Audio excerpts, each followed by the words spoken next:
SIR প্রক্রিয়াকে কোনোভাবেই ব্যাহত করা যাবে না বলে সুপ্রিম কোর্ট স্পষ্ট জানিয়েছে। এসআইআর প্রক্রিয়া চলতি শুনানি পর্বে নথি যাচাই বা স্ক্রুটিনির সময়সীমা আরও এক সপ্তাহ বাড়ানোর নির্দেশ দিয়েছে শীর্ষ আদালত। আগামী 15ই ফেব্রুয়ারি কলম্বোতে ভারতের বিরুদ্ধে পুরুষদের টি-20 ক্রিকেট বিশ্বকাপের ম্যাচে পাকিস্তান খেলবে বলে আইসিসি জানিয়েছে। আসছি বিস্তারিত খবরে। প্রধানমন্ত্রী নরেন্দ্র মোদী সেশেলসের জন্য $17.50 কোটি বিশেষ অর্থনৈতিক প্যাকেজ বা প্রকল্প গুচ্ছের কথা ঘোষণা করেছেন। নতুন দিল্লিতে গতকাল সেশেলসের রাষ্ট্রপতি ডক্টর প্যাট্রিক হারমোনির সঙ্গে দ্বিপাক্ষিক বৈঠকের পর এক যৌথ সাংবাদিক সম্মেলনে শ্রী মোদী বলেন, এই প্যাকেজের মাধ্যমে সামাজিক আবাসন, বৃত্তিগত প্রশিক্ষণ, স্বাস্থ্য, প্রতিরক্ষা, ই-মোবিলিটি ও সামুদ্রিক নিরাপত্তার ক্ষেত্রে সহায়তা করা সম্ভব হবে। এছাড়াও ভারত ও সেশেলস স্বাস্থ্য, ইলেকট্রনিক্স ও তথ্য প্রযুক্তি, আবহাওয়া বিজ্ঞান ও সুপ্রশাসনের মতো বিভিন্ন ক্ষেত্রে 7টি সমঝোতা স্মারকপত্রেও স্বাক্ষর করেছে। এর মধ্যে আছে ভারতের আবহাওয়া দপ্তর ও সেশেলসের আবহাওয়া কর্তৃপক্ষের মধ্যে প্রযুক্তিগত ও বৈজ্ঞানিক ক্ষেত্রে সহযোগিতা সংক্রান্ত চুক্তি। সেশেলসকে ভারতের ঘনিষ্ঠ সামুদ্রিক প্রতিবেশী ও বিশ্বস্ত অংশীদার হিসেবে উল্লেখ করে প্রধানমন্ত্রী বলেন, ভারতের ভীষণ মহাসাগর সে দেশের এক বিশেষ জায়গা রয়েছে। भारत और सेशल्स के संबंध केवल राजनयिक संपर्क तक सीमित नहीं है। हिंद महासागर की लहरें सदियों से हमारे लोगों को जोड़ती आई हैं। हमारा नाता कल, आज और आने वाले कल का है। एक मैरीटाइम नेबर और विश्वसनीय साझेदार के रूप में सेशल्स भारत के महासागर विजन का अभिन्न अंग है। সেশেলসে ভারতের প্রশাসনিক আধিকারিকদের প্রশিক্ষণের জন্য মৌ স্বাক্ষরিত হওয়ায় সন্তোষ ব্যক্ত করে প্রধানমন্ত্রী বলেন, ডিজিটাল রূপান্তরের জন্য স্বাক্ষরিত মৌ ভারতের ক্ষেত্রে সেশেলসের সঙ্গে তার অভিজ্ঞতা ভাগ করে নেবে। স্বাস্থ্যক্ষেত্রে সেশেলসকে ভারতের স্থায়ী অংশীদার হিসেবে উল্লেখ করে শ্রী মোদী বলেন, সহজলভ্য ও সাশ্রয়ী ওষুধ সরবরাহ, মেডিকেল পর্যটন, স্বাস্থ্য পরিকাঠামোর উন্নয়নে ভারত ও সেশেলস একে অপরের সঙ্গে সহযোগিতা করবে। সেশেলসের রাষ্ট্রপতি ডক্টর প্যাট্রিক হারমোনি বলেন, তার এই সফর দুদেশের মধ্যে দীর্ঘস্থায়ী বন্ধুত্ব ও পারস্পরিক আস্থা ও বিশ্বাসকে প্রতিফলিত করে। উভয় দেশ আগামী 5 বছরের সহযোগিতায় নতুন দৃষ্টিভঙ্গি গ্রহণ করেছে, ডিজিটাল রূপান্তরের জন্য সফল ডিজিটাল সমাধানের লক্ষ্যে স্বাক্ষর করেছে সমঝোতা স্মারকপত্র। India's growing role in health diplomacy, including through the sharing of medical expertise, institutional partnerships and access to specialized care, has delivered tangible benefits to the Seychelles people. In the area of digital governance and public sector modernization, we signed a memorandum of understanding on sharing successful digital solutions for digital transformation. রাষ্ট্রপতি দ্রৌপদী মুর্মু গতরাতে সেশেলসের রাষ্ট্রপতিকে এক নৈশভোজে আপ্যায়িত করেন। তাকে স্বাগত জানিয়ে রাষ্ট্রপতি বলেন, সেশেলসের সঙ্গে ভারতের সম্পর্ক পারস্পরিক আস্থা ও বিশ্বাস, গণতন্ত্র এবং বহুত্ববাদের উপর ভিত্তি করেই গড়ে উঠেছে। ভারতের মহাসাগরের ঢেউ এবং গভীর সাংস্কৃতিক বন্ধন দুদেশের জনগণকে এক সূত্রে আবদ্ধ করেছে। ভারতের ভীষণ মহাসাগরে সেশেলস যে গুরুত্বপূর্ণ ভূমিকা পালন করছে সে কথা উল্লেখ করে রাষ্ট্রপতি বলেন, সুস্থায়ী উন্নয়নের জন্য দক্ষতা বৃদ্ধি, বাণিজ্যিক উন্নয়ন এবং আগামী প্রজন্মের জন্য পারস্পরিক নিরাপত্তার স্তম্ভের উপর ভিত্তি করে দুদেশের সহযোগিতা আরও সম্প্রসারিত হয়েছে। সেশেলসের জন্য যে বিশেষ অর্থনৈতিক প্যাকেজ ঘোষণা করা হয়েছে তার স্বাস্থ্য পরিকাঠামো, শিক্ষা, প্রতিরক্ষা ও দক্ষতার বৃদ্ধির মতো অগ্রাধিকারমূলক বিভিন্ন ক্ষেত্রে ভারত সেশেলস সহযোগিতায় নতুন গতি সঞ্চারিত করবে বলে রাষ্ট্রপতি মুর্মু আস্থা ব্যক্ত করেন। এর আগে উপরাষ্ট্রপতি সিপি রাধাকৃষ্ণন গতকাল বিকেলে নতুন দিল্লিতে সেশেলসের রাষ্ট্রপতি ডক্টর প্যাট্রিক হারমোনির সঙ্গে সাক্ষাৎ করেন। পরে সামাজিক মাধ্যমে এক বার্তায় উপরাষ্ট্রপতি বলেন, পক্ষই সামুদ্রিক নিরাপত্তা, পুনর্নবীকরণযোগ্য শক্তি, চিকিৎসা, উচ্চশিক্ষা, ডিজিটাইজেশন ও আতিথ্য বিভিন্ন ক্ষেত্রে সহযোগিতা আরও জোরদার করার বিষয়ে সম্মত হয়েছে। বিদেশ সচিব বিক্রম মিশ্রি বলেছেন, ভারত সেশেলসের সঙ্গে তার সম্পর্ককে দক্ষতা বৃদ্ধি, সমুদ্র অর্থনীতি সংক্রান্ত উদ্যোগ, সামুদ্রিক নিরাপত্তা এবং স্বাস্থ্যসেবা ক্ষেত্রে গুরুত্বপূর্ণ অংশীদার হিসেবে গণ্য করে থাকে। নতুন দিল্লিতে গতকাল দুদেশের মধ্যে বিভিন্ন ক্ষেত্রে 7টি সমঝোতা স্মারকপত্রে স্বাক্ষরের পর এক সাংবাদিক সম্মেলনে বিদেশ সচিব বলেন, ভারত সেশেলসের বিভিন্ন উন্নয়নমূলক প্রকল্পে শরিক হয়েছে।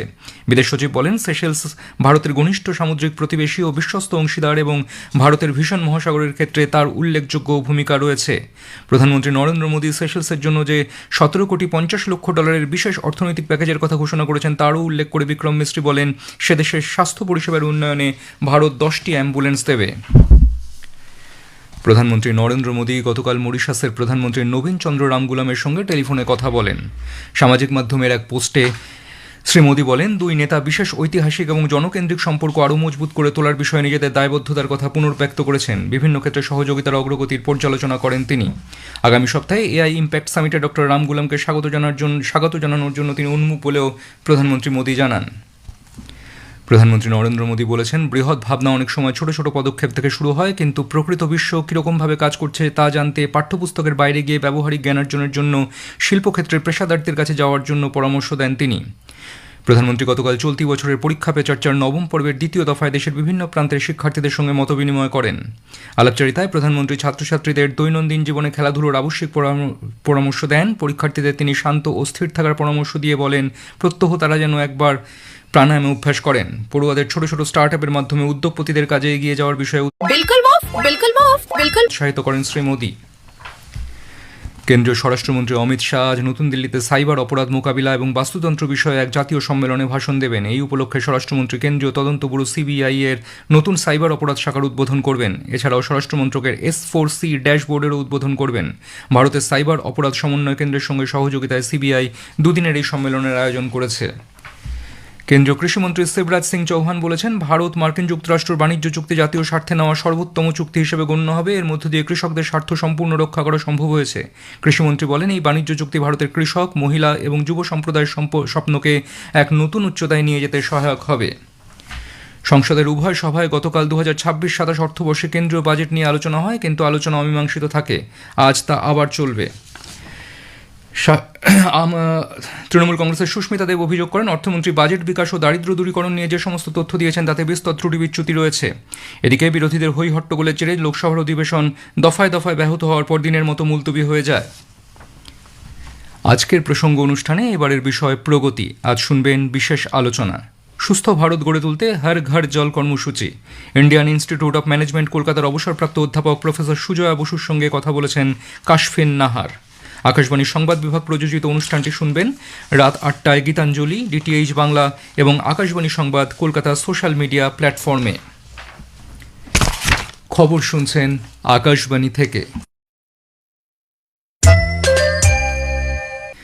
বাংলাদেশের ত্রয়োদশ জাতীয় সংসদ নির্বাচনে প্রচারাভিযান আজ সকাল 7:30টায় আনুষ্ঠানিকভাবে শেষ হবে। তার আগে গতকাল দিনভর চূড়ান্ত পর্যায়ের প্রচার চলে। নির্বাচন কমিশনের নিয়ম অনুযায়ী ভোট গ্রহণের 48 ঘণ্টা আগে আনুষ্ঠানিকভাবে নির্বাচন প্রচার শেষ হয়। উল্লেখ্য, ত্রয়োদশ জাতীয় সংসদীয় নির্বাচনে ভোট নেওয়া হবে আগামী বৃহস্পতিবার 12 ফেব্রুয়ারি। পশ্চিমবঙ্গে এসআইআর প্রক্রিয়া কোনোভাবে যাতে ব্যাহত করা যাবে না বলে সুপ্রিম কোর্ট স্পষ্ট জানিয়েছে। এসআইআর প্রক্রিয়ার বিরোধিতা করে নির্বাচন কমিশন এবং রাজ্যের মুখ্য নির্বাচন আধিকারিকের বিরুদ্ধে মুখ্যমন্ত্রী মমতা ব্যানার্জির দায়ের করা মামলায় প্রধান বিচারপতি সূর্যকান্ত, বিচারপতি জয়মাল্য বাগচি এবং বিচারপতি বিপুল এম পাঞ্চলির বেঞ্চ জানিয়েছে, পদ্ধতিগত বিষয়ে যে কোনো নির্দেশের প্রয়োজন হলে আদালত তার ব্যবস্থা করবে। কলম্বোয় আগামী 15 ফেব্রুয়ারি ভারতের বিরুদ্ধে আইসিসি পুরুষদের T20 বিশ্বকাপের বহু প্রতীক্ষিত ম্যাচে পাকিস্তান অংশ নেবে বলে আন্তর্জাতিক ক্রিকেট কাউন্সিল আইসিসি জানিয়েছে। গতরাতে এক বিবৃতিতে আইসিসি জানিয়েছে, পাকিস্তান ক্রিকেট বোর্ডের সঙ্গে আলোচনায় উভয় পক্ষই গঠনমূলক সম্পর্ক বজায় রাখার প্রয়োজনীয়তা স্বীকার করেছে এবং খেলাধুলার সর্বোত্তম স্বার্থে সততা, নিরপেক্ষতা এবং সহযোগিতার মাধ্যমে ঐক্যবদ্ধভাবে এগিয়ে যাওয়ার প্রতিশ্রুতি দিয়েছে। এর আগে আইসিসি, পাকিস্তান ক্রিকেট বোর্ড এবং বাংলাদেশ ক্রিকেট বোর্ডের মধ্যে এক বৈঠক হয়। বৈঠকের পর আইসিসি জানিয়েছে, বর্তমানে চলা আইসিসি পুরুষদের T20 বিশ্বকাপে অংশ না নেওয়ার কারণে বাংলাদেশ কোনো শাস্তির সম্মুখীন হবে না। শেষ করার আগে খবরের বিশেষ কিছু অংশ আরেকবার। প্রধানমন্ত্রী নরেন্দ্র মোদী সেশেলসের জন্য $17.50 কোটি বিশেষ অর্থনৈতিক প্রকল্প গুচ্ছের কথা ঘোষণা করেছেন। দুদেশের মধ্যে স্বাক্ষরিত হয়েছে 7টি সমঝোতা স্মারকপত্র। কেন্দ্রীয় স্বরাষ্ট্রমন্ত্রী অমিত শাহ আজ নতুন দিল্লিতে সাইবার অপরাধ মোকাবিলা এবং বাস্তুতন্ত্র বিষয়ক জাতীয় সম্মেলনে ভাষণ দেবেন। খবর শেষ হলেও পরবর্তী খবর 7:25